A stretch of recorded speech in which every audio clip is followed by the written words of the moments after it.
Hi Tony, Andrew from the BBC. Welcoming back Aitor Karanka back, and he was asked about yesterday at his press conference about whether you and him had similar management styles. He says no, absolutely not. What do you think about his style, and are you similar in any way? Yeah, I've met what was it, twice. We've played against each other. I think it's 2 draws. I think he's a good manager. He did a fantastic job at this football club, and I'm sure he'll get a good welcome back. But old managers are different. You try and say they're same styles, same personalities, but we are different. They're irrespective of whether it's the top managers working. If you've got Mourinho, Sir Alex, you've got different traits, but you're all after the same thing, and that is winning football matches.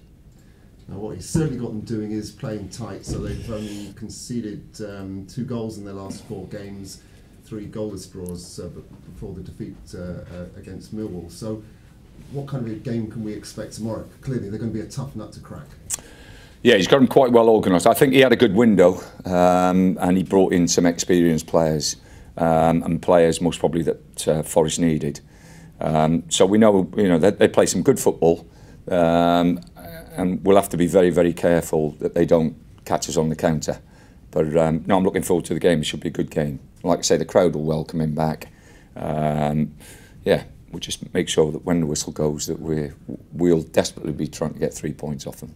I mean, the fact that they're kind of safe against relegation, but would suggest they've got nothing to play for. Yeah, you can turn that round and say they'll be relaxed and they won't be uptight, and there'll be no nerves and everything else, and they can just enjoy their football. So you can spin it whichever way you want to. The most important thing now is what we do. Everything today will be talking about and working with the players on what we need to do to win that game tomorrow. And for you, it must be about getting back to winning ways. So only 2 points from the last 9. This is a massive game, of course.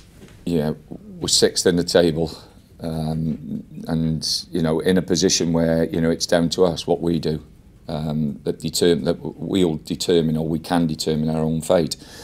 It's exciting, and I hope the players understand and recognise that they've put themselves in a great position, and we have to push on. We've got some tough games. This week is a tough week.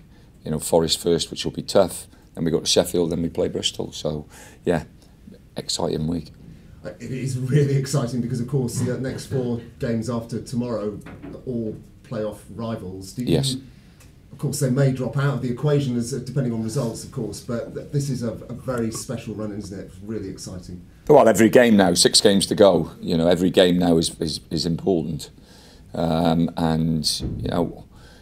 people think that you have to win every game, or you can't get beat or whatever. But you can lose games.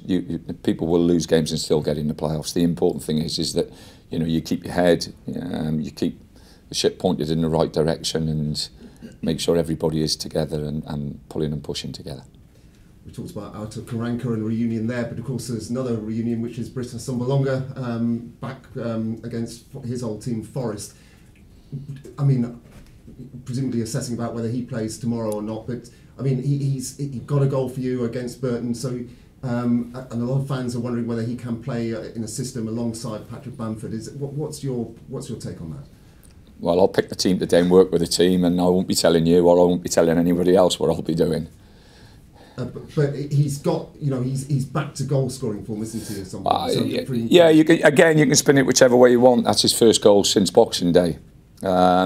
And you'd expect a bigger return and a better return than that. It hasn't happened for him lately, but he came on pretty early in the game against Burton and got the goal at the end that rescued us, really, and got a good point, a very, very important point, having had the rest of the fixtures on that day and looking at the rest of the fixtures.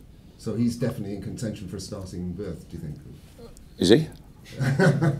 Like I say, I'll pick my team and work with my team today. Okay, thanks. Tony, always difficult when you change manager halfway through a season. I suppose when the team changes as well, are you beginning to see the side that you want to see at Middlesbrough evolve? No, I had an opportunity and a chance in the window to get other players in. I didn't think it was fair on the players here. I didn't think it was fair on the chairman for me to go out and spend money, having not seen the players or seen the team play. I think that was my remit for Steve, was that I wanted to see everybody, have a look at the players, have a look at the balance of the squad, and you know, we're in the top 6 with 6 games to go, and we'll do our damnedest to try and get in that and stay in it. And if we can get in the playoffs, then you know, we've have as good a chance as anybody else. How important has consistency been? Because looking at your lineups, you haven't changed too much. I don't like changing. You know, it's harder to get in the team. You know, if the team, if I feel the team is settled, then it's you know, it's very, very hard to get in that team. But you know, there's opportunities and chances for everybody. But no, I like to keep a settled team. And you know, we just talked about Britt Bamford's goal scoring has been fantastic. Whether you want to play 2 players together, whether those 2 players balance each other off, you know, that's another matter. Were you surprised at all he didn't get the player of the month? Were you bothered? Was he bothered even? Who, Patrick? Yeah, Mitrovic in Spain. Yeah, Mitrovic is a top player, good player, and Patrick is as well. And whoever decides it, it's not me. So, you know, Patrick's hopefully he's more concerned about Middlesbrough Football Club and doing everything for Middlesbrough Football Club and getting an award for Middlesbrough Football Club rather than anybody else. You talked about Aitor Karanka coming back. You said you expect him to have a warm welcome. When he left here, a number of the players spoke afterwards and said it'd been a bit of a fractured dressing room towards the end. Do you think he'll get as warm a reaction from the players that were here at that time? Like I said, I've met Aitor twice, and you know, I've gone very, very well with him. I don't know what was going on when I wasn't here, so you'd have to ask the players that. Very competitive man, though, very competitive match. You want to come here and almost put a fight. Yeah. Are you talking about me, or are you talking about Aitor? Or no, every manager's competitive. That's why we're in the job. You know, we want to win. You know, if you're not competitive, then you shouldn't be in professional sport. So he's no different to anybody else. Yeah. Do you think it adds a bit of extra spice to the game, though, seeing him coming back? I'll tell you after the game. What you like in terms of injuries? Yeah, we got 1 or 2 knocks, bumps and bruises over the game Friday and Monday, but they've had a couple of days to settle down. And like I say, we'll see. Everybody's out training today, so we'll see where they are in respect to fitness and whether they're ready to go or not. So tight there. Do you expect it to go right to the death? I honestly, you know, I don't think about anything else apart from Middlesbrough Football Club and trying to get the results for Middlesbrough. And at the moment, my mind's totally focused on that game that kicks off at 3 o'clock tomorrow, and that trying to get the 3 points. We get the 3 points, then you have a look at other results. I can't affect that. I think as a country, as a nation, we spend too much time worrying about what other people are doing instead of concentrating on what you can affect, instead of concentrating on what you can affect. Tony, Greg from ITV. One quick question, in fact. I think I was here last year on Boxing Day when you first walked into the Boro, a bit of a surprise for everybody, but it's been a few months now in the job. You've had some special times at some special clubs. Is Boro beginning to feel special to you? No, not at the moment. I think that, you know, there's a lot of work to be done around the place, and lots of things I'd like to change and put in place. There's lots of things that I like about the place, but you know, it takes time, and that's the one ingredient that you don't get a lot of today. But hopefully, you know, you'll be given or I'll be given the opportunity to get what I want eventually. The people and the area, though, is that beginning to win you over?